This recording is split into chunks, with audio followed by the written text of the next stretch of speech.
Hello everyone, good morning all of you. So guys, यहाँ पर आज हम देखने वाले हैं अर्थशास्त्र का जो आपका पेपर है उसका फुल सॉल्यूशन।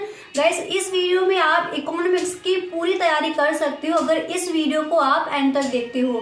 यहाँ पर गाइस हम देखने वाले हैं अर्थशास्त्र का जो आपका पेपर है उसका पूरा हल यहाँ पर देखेंगे। और गाइस, पूरी बुक से जो भी आपके इंपोर्टेंट क्वेश्चन है, यानी इस बार के बोर्ड एग्जाम में ऐसे कौन कौन से क्वेश्चन है जो आज किए जा सकते हैं, वो सारे ही प्रश्न यहाँ पर आपको बताए जाएंगे। पहले हम देखेंगे एक आपका मॉडल पेपर है, उससे कई सारे क्वेश्चन इस बार के बोर्ड एग्जाम में आज किए जाएंगे। पहले हम उस मॉडल पेपर का यहाँ पर फुल सोल्यूशन देखेंगे। इसके बाद गाइस, पूरी बुक से जो भी आपके इंपोर्टेंट क्वेश्चन यानी जो बोर्ड एग्जाम बार बार जिन क्वेश्चन को रिपीट करता है, बार बार जिन क्वेश्चन को पूछता है, तो उन सभी प्रश्नों की अलग से आपका एक पेपर बना दिया, उसमें सारे क्वेश्चन नोट कर लिए हैं कि हर बार बोर्ड एग्जाम ऐसे कौन से क्वेश्चन है जो हर बार रिपीट करता है, हर बार बोर्ड एग्जाम में क्वेश्चन जो आज किए जाते हैं। ठीक है, तो वो हम देखेंगे एंड में, उसको भी हम देखेंगे, यानी जो आपके इंपोर्टेंट क्वेश्चन है। पहले यहाँ पर देखेंगे इकोनॉमिक्स का जो आपका मॉडल पेपर है उसका फुल सोल्यूशन। तो गाइस, वीडियो आपको एंड तक देखना है, इस वीडियो को आप बिल्कुल भी स्किप ना करें। अगर इस बार के बोर्ड एग्जाम में आप 90+ स्कोर करना चाहते हो, इकोनॉमिक्स की बिल्कुल भी आपको टेंशन नहीं लेनी है, उसकी यहाँ पर आप फुल तैयारी कर सकते हो अगर इस वीडियो को आप पूरा देखें। ठीक है, और गाइस इसी तरह से एक और आपका मॉडल पेपर है, उसका भी फुल सोल्यूशन आपको दिया है। उस वीडियो का लिंक आपको डिस्क्रिप्शन बॉक्स में मिल जाएगा, डिस्क्रिप्शन बॉक्स में वीडियो का लिंक गिवन है। ठीक है, तो उस वीडियो को भी आप जरूर देख ले। ओके गाइस, और गाइस अगर आपको ये वीडियो अच्छा लगे तो आप इस वीडियो को एक लाइक कर दे और अपने सभी दोस्तों में एक बार इस वीडियो को आप शेयर जरूर करें। ओके, तो चलिए गाइस बिना टाइम वेस्ट के वीडियो को स्टार्ट करते हैं। तो गाइस, ये वीडियो आपके लिए बहुत ही हेल्पफुल होने वाला है। अगर अर्थशास्त्र आपके पास है और इस बार का आप बोर्ड एग्जाम देने वाले हो तो 100% आप भी फुल मार्क्स ही लेकर जाओगे। अगर गाइस अभी तक आपने कुछ भी नहीं पढ़ा है इकोनॉमिक्स के पेपर के लिए तो बिल्कुल भी टेंशन मत लीजिए। यहाँ पर हम देखने वाले हैं अर्थशास्त्र का जो आपका पेपर है उसका फुल सॉल्यूशन। तो ये वीडियो आपको एंड तक देखना है, वीडियो को आप बिल्कुल भी स्किप ना करें अगर इस बार के बोर्ड एग्जाम में आप फुल मार्क्स लाना चाहते हो इस सब्जेक्ट में। ठीक है, तो अगर क्लास 12th में हो तो बिल्कुल भी टेंशन मत लीजिए, इकोनॉमिक्स की 100% पूरे नंबर ही आएंगे। अगर अभी तक कुछ भी नहीं पढ़ा तब भी आप फुल मार्क्स ही लेकर आओगे इस सब्जेक्ट में, क्योंकि यहाँ पर इकोनॉमिक्स का ऐसा आपका ये वायरल मॉडल पेपर है, इससे कई सारे क्वेश्चन इस बार के बोर्ड एग्जाम में आज किए ही जाएंगे। ठीक है, तो बस वीडियो आप एंड तक देखिए। अगर आपको ये वीडियो गाइस अच्छा लगे तो अपने सभी दोस्तों में आप इस वीडियो को शेयर ज़रूर करें। तो चलिए गाइस, यहाँ पर अब बिना टाइम वेस्ट के इस वीडियो को हम स्टार्ट करते हैं।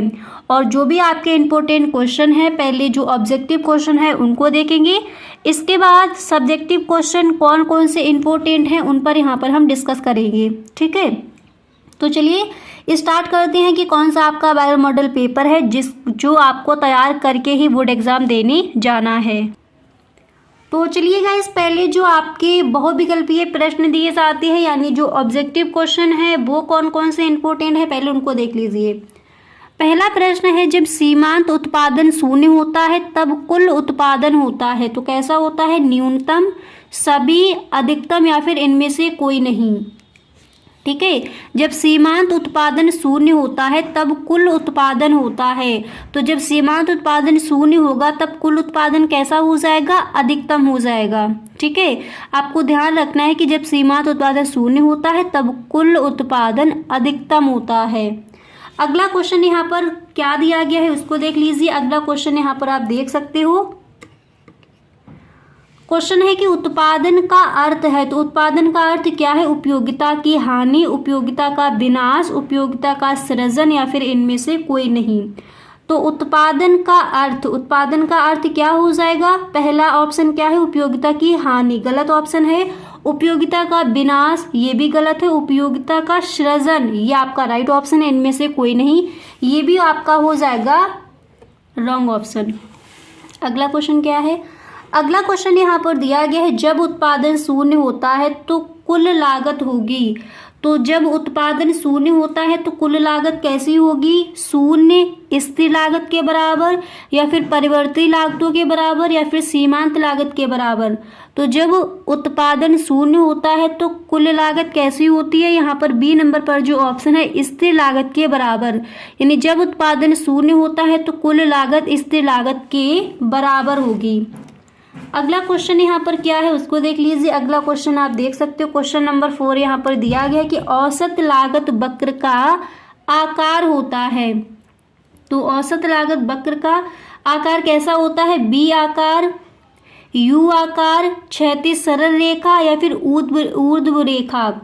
औसत लागत वक्र का आकार कैसा होता है? ये आप कई बार बुक में पढ़ भी चुके हो, इस क्वेश्चन का आंसर हम कई बार देख भी चुके हैं। वो होता है यू आकार का। इसके बाद यहाँ पर अगला क्वेश्चन क्या दिया गया है उसको देख लीजिए। अगला क्वेश्चन है कि वर्तमान युग में उत्पादन के कितने साधन होते हैं? 3, 4, 5 या फिर 6। तो वर्तमान युग में उत्पादन के कितने साधन होते हैं?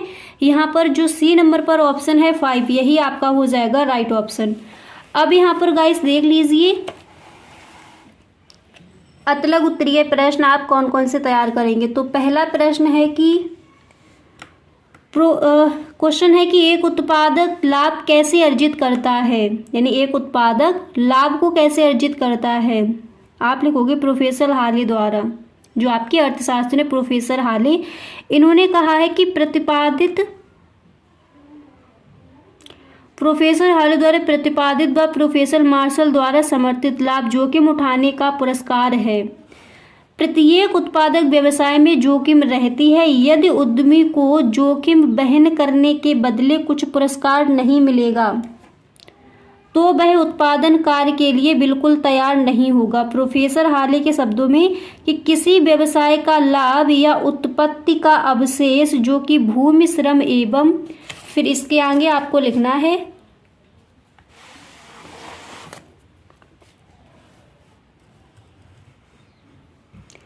अब यहाँ पर देखिए, इसके बाद आप लिखोगे भूमि, श्रम एवं पूंजी के प्रतिफल के भुगतान करने के उपरांत अवशिष्ट रहता है।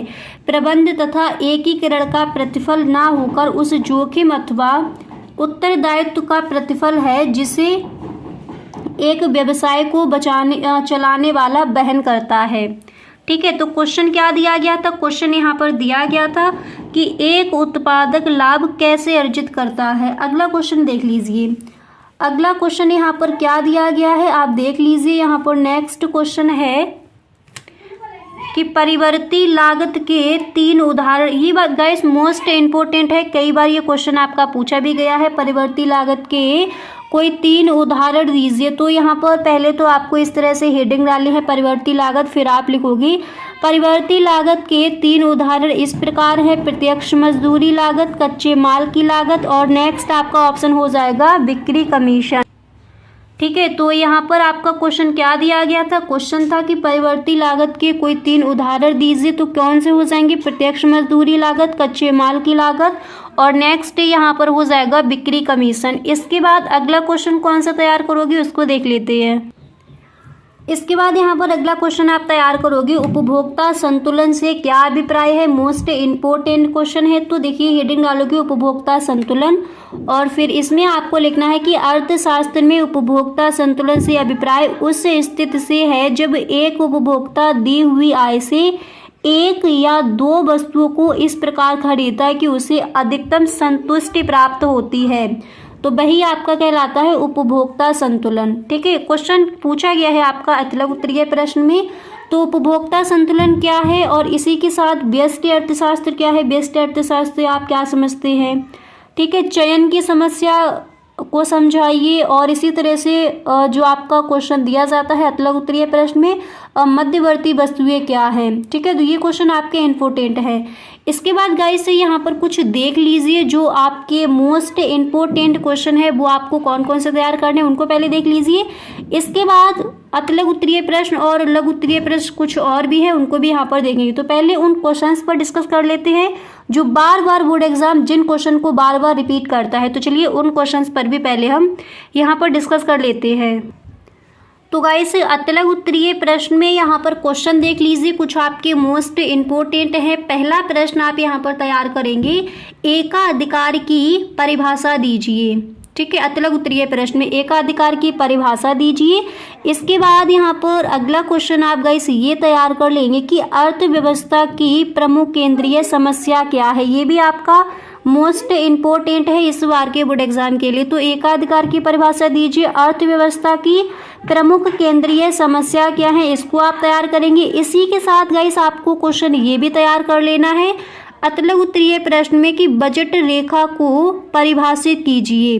बजट रेखा क्या है, बजट रेखा को परिभाषित कीजिए, इसको तैयार करेंगे। एंड गाइस नेक्स्ट आपको तैयार कर लेना है कि सार्वजनिक वस्तु क्या है। तो ध्यान से सुनिएगा, देखिए सार्वजनिक वस्तु क्या है, निजी वस्तुएं क्या है, मध्यवर्ती वस्तुएं क्या है, चयन की समस्या क्या है, व्यष्टि अर्थशास्त्र क्या है, मांग की कीमत रोज क्या होती है। ये जो क्वेश्चन है इंपॉर्टेंट है, कई बार ये बोर्ड एग्जाम में आज किए गए हैं। तो सार्वजनिक वस्तु क्या है, अर्थव्यवस्था की प्रमुख केंद्रीय समस्याएं, एकाधिकार की परिभाषा, बजट रेखा को परिभाषित कीजिए और मांग की कीमत लोच क्या होती है। ये है आपके अतलग उत्तरीय प्रश्न में मोस्ट इम्पोर्टेंट क्वेश्चन। इसी तरह से गाइस बाजार का क्या अर्थ है, ये क्वेश्चन भी आपको तैयार कर लेना है। बाजार क्या है, बाजार की परिभाषा दीजिए। ठीक है, और ये जो क्वेश्चन है वेरी वेरी मोस्ट इम्पोर्टेंट है आपके। इसी के साथ क्वेश्चन एक और तैयार आप कर लेंगे, पूर्ण प्रतियोगिता की कोई 3 विशेषताएं लिखिए। तो ये क्वेश्चन जो है गाइस मोस्ट इम्पोर्टेंट है, तो इन क्वेश्चंस को आप तैयार करेंगे इकोनॉमिक्स में। इसके बाद यहाँ पर देख लेते हैं अतलग उत्तरीय प्रश्न में कुछ और भी आपके इम्पोर्टेंट क्वेश्चन है विद उनके आंसर यहाँ पर आगे हम देख लेते हैं। तो गाइस यहाँ पर पहले देख लेते हैं लघु उत्तरीय प्रश्न में। ये क्वेश्चन आपका मोस्ट इम्पोर्टेंट है। क्वेश्चन क्या दिया गया है कि उत्पादन फलन की संकल्पना को समझाइए। तो आप हेडिंग डालोगे उत्पादन फलन की संकल्पना। इसके बाद यहाँ पर आपको इस तरह से लिखना है कि किसी फर्म के उत्पादनों एवं उपादानों के फलनात्मक संबंध को उत्पादन फलन कहते हैं। उत्पादन फलन बताता है कि एक दिए तकनीकी ज्ञान तथा प्रबंधकीय क्षमता की सहायता से उत्पादक द्वारा उपादानों यानी आदायों के विभिन्न संयोगों से उत्पाद की अधिकतम मात्रा किस प्रकार प्राप्त की जा सकती है। यह संकल्पना केवल भौतिक मात्रात्मक संबंध पर आधारित है, इसमें मूल्यों का समावेश नहीं होता। तो ये क्वेश्चन मोस्ट इम्पोर्टेंट है, इसको आप अच्छे से नोट कर लीजिए। ठीक है, और गाइस ये तो क्वेश्चन आपको रटे लेने हैं कि समष्टि अर्थशास्त्र क्या है, व्यष्टि अर्थशास्त्र क्या है, और कीमत रेखा क्या है, मांग की कीमत लोच क्या है, मांग का नियम क्या है। मोस्ट इम्पोर्टेंट क्वेश्चन इकोनॉमिक्स में। ठीक है, तो इन क्वेश्चंस को आपको तैयार कर लेना। आपको ध्यान रखना है गाइस 3 मॉडल पेपर के फुल सॉल्यूशन आपको दिए गए हैं। उन वीडियोस के लिंक आपको डिस्क्रिप्शन बॉक्स में मिल जाएंगे या फिर आप चैनल पर जाकर देख सकते हो। तो उन वीडियोस को गाइस आप एक बार ज़रूर देख लें। ठीक है, बहुत ही हेल्पफुल होगी वो वीडियो आपके लिए। अगर अर्थशास्त्र में आप सच में गाइस पूरे के पूरे नंबर लाना चाहते हो, एक भी नंबर आपका ना कटे, इस तरह की तैयारी अगर आप अर्थशास्त्र के लिए करना चाहते हो तो इस चैनल पर आप पूरी तैयारी इकोनॉमिक्स की कर सकते हो। ठीक है, इसके बाद गाइस अगला क्वेश्चन आप कौन सा तैयार करोगे, तो चलिए उसको देख लेते हैं। अब गाइस इसके बाद देखिए अगला क्वेश्चन आप ये तैयार करेंगे, किसी वस्तु की पूर्ति का अर्थ लिखिए। ठीक है, तो वस्तु की पूर्ति का अर्थ अतलग उत्तरीय प्रश्न का क्वेश्चन है आपका। आप लिखोगे किसी वस्तु की पूर्ति से तात्पर्य वस्तु की उस मात्रा से है जिसको उत्पादक या विक्रेता एक निश्चित अवधि के दौरान एक निश्चित कीमत पर बेचने योग्य या बेचने के इच्छुक है। ठीक है, और उपभोक्ता संतुलन से क्या अभिप्राय है, इसको आप देख चुके हो। किसी वस्तु की पूर्ति का अर्थ लिखिए। तो वस्तु की पूर्ति का अर्थ, इसका आंसर आई होप आपको सही ढंग से समझ आ गया होगा। वस्तु की मांग को प्रभावित करने वाले प्रमुख कारक कौन कौन से हैं, उनको भी यहाँ पर आप देख चुके हो। तो गाइस कुछ और भी आपके इम्पोर्टेंट क्वेश्चन है लघु उत्तरीय प्रश्न एंड विस्तृत उत्तरीय प्रश्न, उसको हम देखेंगे नेक्स्ट वीडियो में। तो आज के लिए बस इतना ही। आई होप ये वीडियो आपको पसंद आया होगा। इसी तरह से इकोनॉमिक्स में और जो गाइस आपको इम्पोर्टेंट क्वेश्चन दिए गए थे, जो आपको बताए गए थे क्वेश्चन, तो वो आपके मोस्ट इम्पोर्टेंट हैं। इसी के साथ गाइस आपको ध्यान रखना है कि जो आपके ऑब्जेक्टिव क्वेश्चन दिए जाते हैं उसमें मोस्ट इम्पोर्टेंट क्वेश्चन ये हो जाते हैं कि अर्थशास्त्र के जनक कौन है, जैसे एडम स्मिथ। ठीक है। और क्वेश्चन ये कई बार पूछा गया है कि भारत में पाई जाती है कैसी अर्थव्यवस्था, आपको ध्यान रखना है कि भारत में मिश्रित अर्थव्यवस्था पाई जाती है। तो कुछ आपके अब देखिएगा इस आपका एक अलग वीडियो बना दिया जाएगा, उसमें जो आपके ऑब्जेक्टिव क्वेश्चन है वो कौन कौन से इंपॉर्टेंट है, सारे ही ऑब्जेक्टिव क्वेश्चन वहाँ पर आपको मिल जाएंगे। नेक्स्ट वीडियो आपका यही आने वाला है। तो अगर चैनल को अभी तक सब्सक्राइब नहीं किया है तो प्लीज़ कर लीजिए, बेल आइकन को भी प्रेस कर देना ताकि वीडियो की जो भी नोटिफिकेशन हो वो सबसे पहले आपके पास पहुँचे और एक भी वीडियो आपसे छूटे ना, क्योंकि जो आपका सपना है इस बार 90+ स्कोर करना, वो गाइस आप अच्छे से कर पाओ। ठीक है, तो मिलते हैं नेक्स्ट वीडियो में।